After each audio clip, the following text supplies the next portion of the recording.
Hi hello అందరికీ. మేమైతే ఈరోజు చికెన్ కర్రీ చేసుకుంటున్నాం.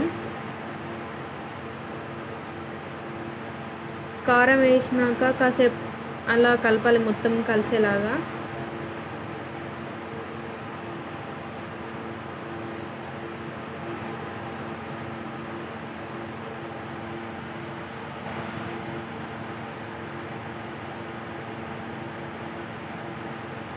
ఉడకనివ్వాలి. గ్రేవీ వచ్చింది.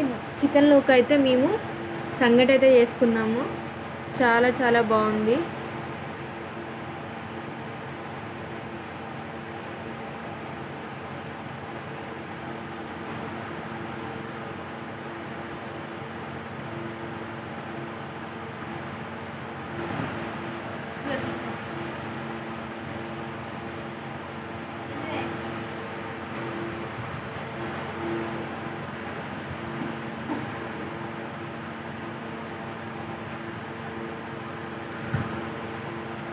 మీరేం తిన్నారు? మేమైతే లాస్ట్లో అయితే కలాకండ్ స్వీట్ అయితే తిన్నాం. ఇది మా చెల్లెలు చేసింది. లాస్ట్లో అయితే కలాకండ్ తినేసాం. బాయ్ అందరికీ.